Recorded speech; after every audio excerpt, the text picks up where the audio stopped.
Alright, my name is Leanne Flowers, and I'm a family nurse practitioner student from Auburn University, and today I'm going to show you guys how I do my head to toe physical assessment. So you have your patients already emptied their bladder. I've already washed my hands, and she's already had her vital signs including height and weight for BMI, and then also she's had her visual acuity checked by the nurse, which checked for cranial nerve number 2. All right, and so then once all this is done and you start to talk to her some, you find out she's alert, she's oriented, you begin your history, so you've gotten a little bit of idea about how their memory is and that kind of thing.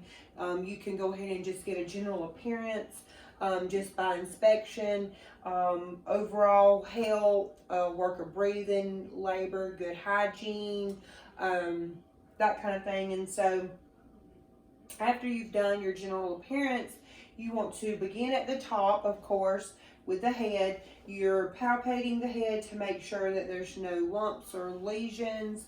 You're looking and feeling the hair to check for brittleness and coarseness. And then you also want to check and make sure there's no infestations. And then you want to carry down to the face. You're looking for symmetry in the face. You're also going to check and make sure that, okay, you're going to check a couple facial movements next. So you're going to have the patient lift your eyebrows and then smile and frown, puff your cheeks out. Okay, clench your jaw, and then I'm gonna go have you open your mouth and shut it. Okay, so I just palpated the TMJ joint, and then I'm gonna have you try to close your eyes against my resistance. Open your eyes, try to close them. All right, and so you can go ahead and palpate the lacrimal duct, and then you can palpate the frontal and maxillary sinuses while you're there. And so doing that, you've already checked cranial nerve 5 and 7, and then I'm going to next palpate my lymph nodes. So you've got your preauricular, your postauricular, your occipital, your submaxillary, submental, tonsillar, and cervical, and supraclavicular. All right, so and all those were normal. And so the next thing that you're going to notice is on the neck, her trachea is midline. I'm going to check her thyroid real quick. I'll have her drink some water. Okay. Go ahead. Okay. And so I didn't note any enlargement or nodules. And so then I'm going to check the, I'm going to do the eye exam. And so I'm going to just look at my, I'm going to check Peripheral, make sure the pupils are equal round reactive to light. And then I'm going to, an accommodation. So I want you to look forward, and I'm going to check the pupils. All right, and then I want you to follow my pen line. Okay. And now I'm going to check, and the pupils are equal round reactive to light. So now I'm going to check some extraocular movements. I want you to follow my pen light with just your eyes.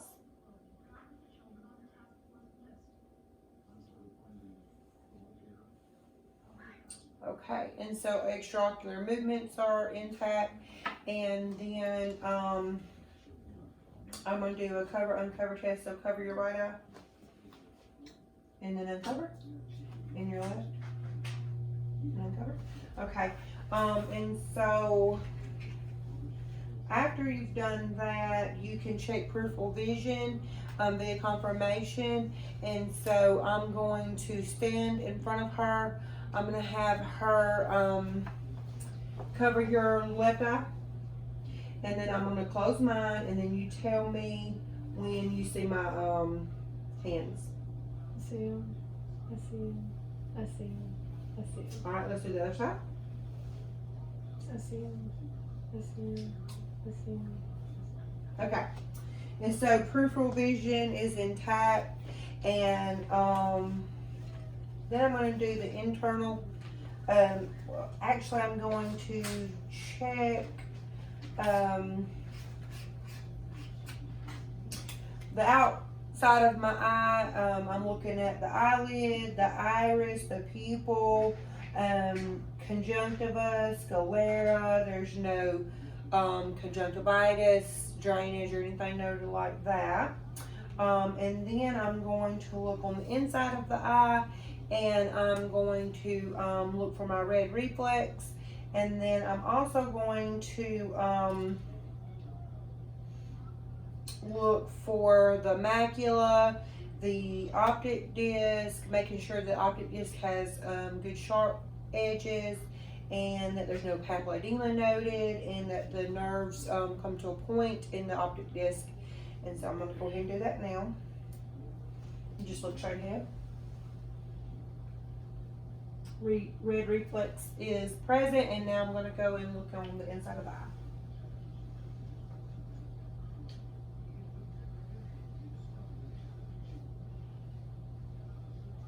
Okay.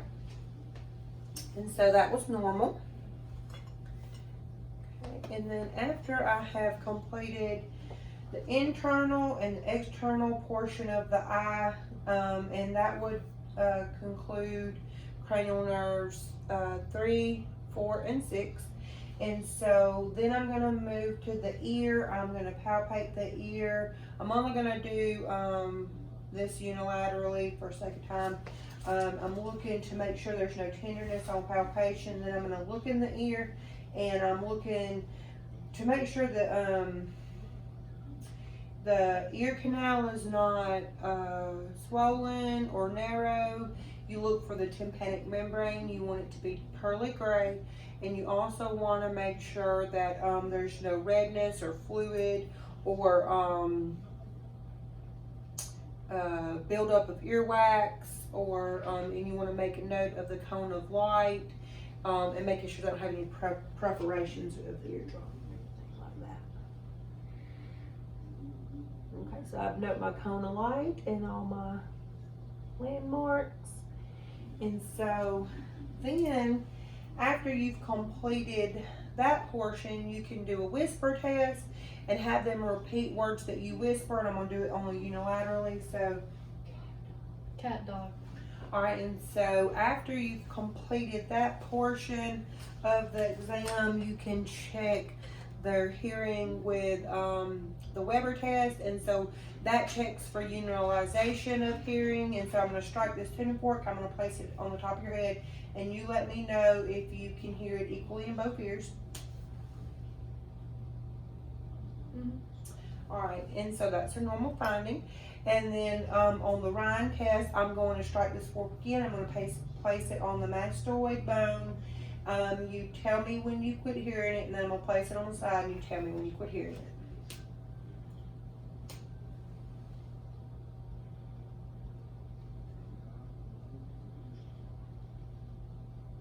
I quit hearing it.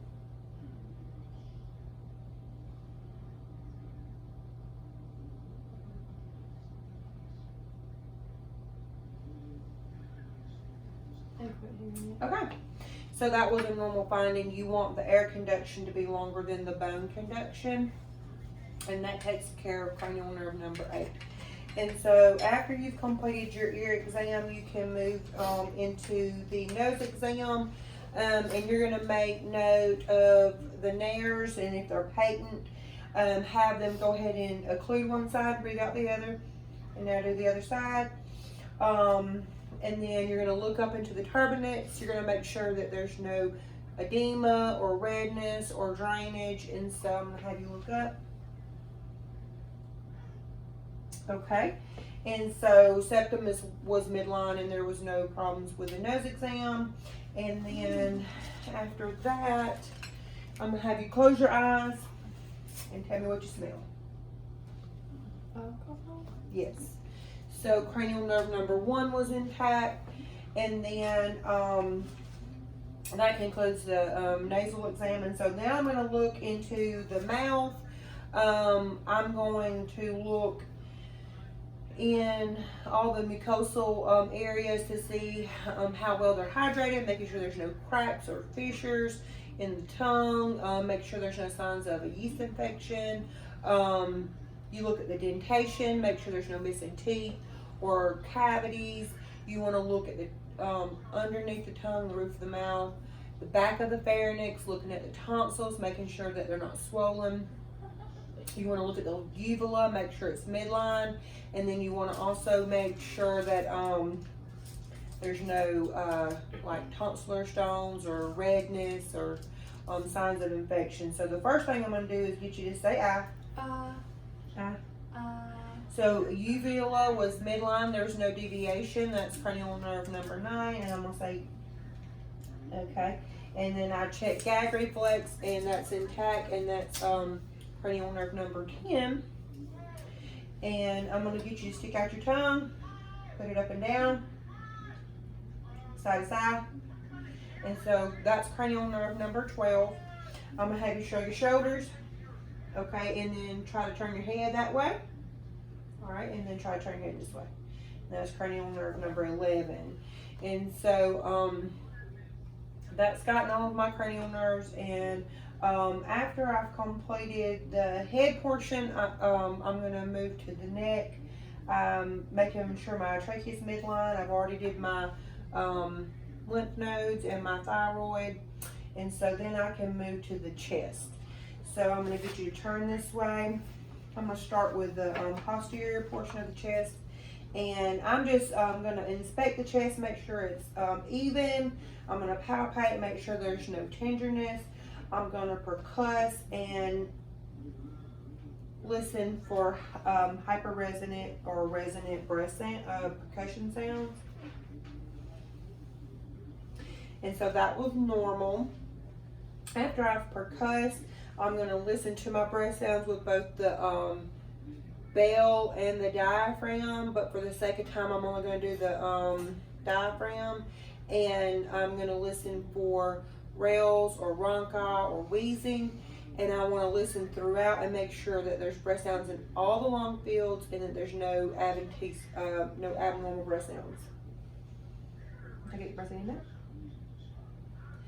You want to go in a lateral ladder position to compare both sides as you go down the lung fields.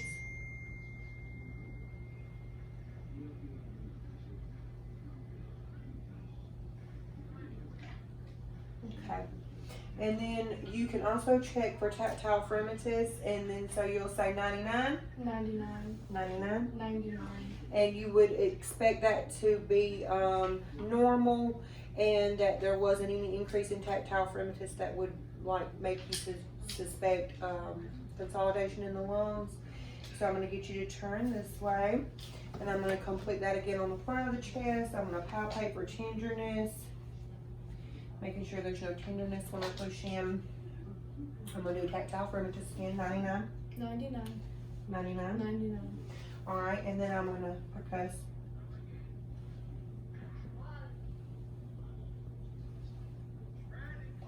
All right, and then I'm going to listen to the breath sounds on the front of the chest.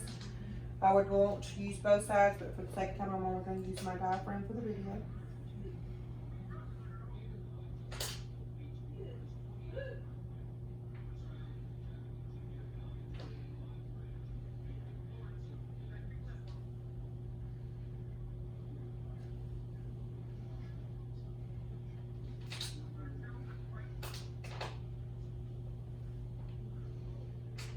Okay, and so everything on the lung was normal. Her AP diameter is proportionate, and now I'm going to move into my cardiovascular assessment.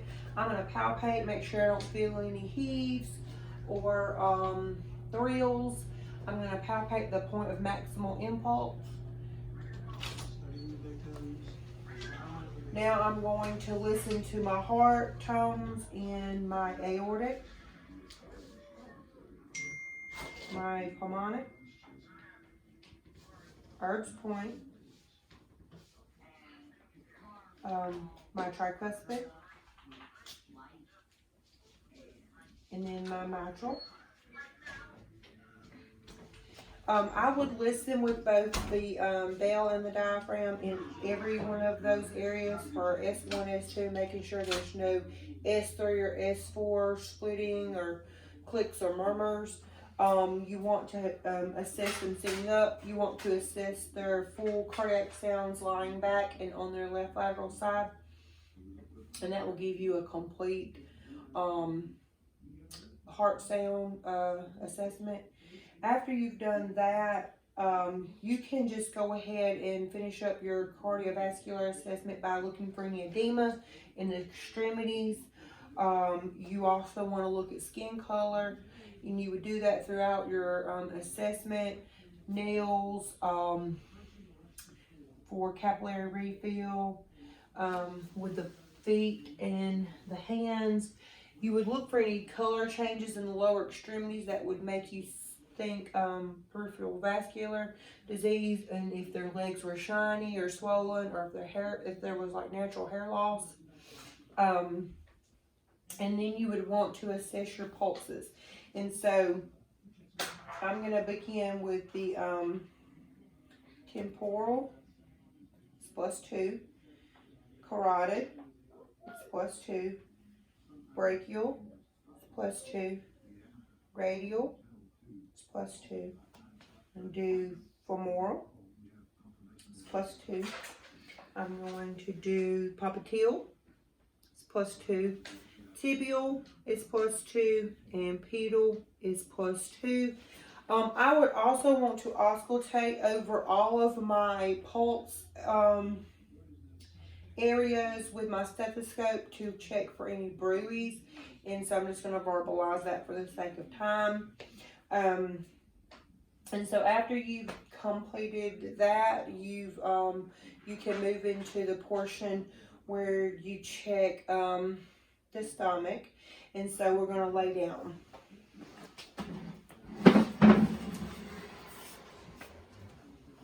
Okay. So when you go into your abdominal assessment, you're going to overall look to see if there's any distension or hernias, and you're going to, after you just inspect the abdomen, you want to auscultate next, just to prevent your exam from altering your bowel sounds. You're going to auscultate in all four quadrants of the abdomen, and you're going to make note if the bowel sounds are present, if they're like hyperactive or hypoactive. I also want to go ahead and auscultate over your aorta. And so then once you've done that, you can go ahead and percuss the abdomen. You're going to percuss, you're going to start like mid clavicular, and you're going to percuss down until you hear the dullness of the liver.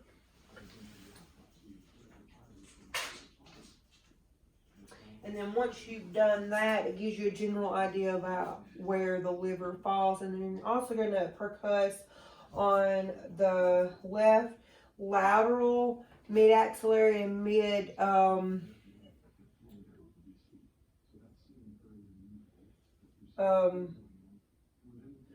the left lateral side to check to see if you can hear the spleen. And what you're wanting to make sure is that you hear tympany and that you don't hear any dullness, because then that would mean the spleen was enlarged. So that was normal. Okay, and so after you percuss, and you should hear tympany in most areas except for where you would hear dullness in your liver. Then you can start to lightly palpate for any tenderness, and you're watching for grimaces, and then you're going to deeply palpate, making sure you don't feel any enlargement of like the kidneys or the spleen. And then you can have your patient lift their arm, and you can put your hand below the 11th rib, and then have them take a deep breath in and out, and making sure you don't feel that liver. Okay, and so something that I forgot to mention earlier when they were sitting up is on women or men also, you can include your breast exam. You would have them expose their breast, and you would just make sure that there was not any obvious dimpling or a obvious deformities of the breast. And then when they're laying down, you can have them place their hand behind their head. Place this hand behind your head, and then you can go ahead and palpate your axillary nodes and making sure there's no enlargement there. And then from there, you would do your breast exam, and you would start from the axillary, and you would go up and down like you're mowing the lawn, and you would go all the way to the middle of the chest, and then you would do the other side. You would also want to instruct them on how to do their own breast exam at home. And so after you've completed that, I'm going to move into, and I'm going to check my inguinal lymph nodes, also making sure there's no swelling in that area. All right, and so let's go into the musculoskeletal portion of the exam. Let's lift your leg all the way up in the air, and then bend your knee, and then we're going to move your leg over. And you're looking for any pain or discomfort or resistance in the joints. So you're making sure they have good range of motion and no pain, redness, or swelling in any of the joints. I would go ahead and check a Babinski right now, reflex. And then I'm going to have them push against my hands and then pull. All right, so you can go ahead and sit up. So resistance in muscle strength and tone and everything in the lower extremities was a 5. Now let's do the upper body. We're going to put your head to your chest, and then try to tilt your head back, side to side, and then just go around. Make sure there's no pain or limited range of motion. We'll have your hands up in the air, behind your head, behind your back, and then put your hands out like this. And then I'm going to get you to try to pull and resist me, and then push. All right, and so strength in the upper extremities was 5 out of 5, and all of her muscle tone and everything was really good. And so then after you've done that, with your musculoskeletal, you can go ahead and do your deep tendon reflexes. And so I'm going to check, okay, relax. I'm going to check the brachial.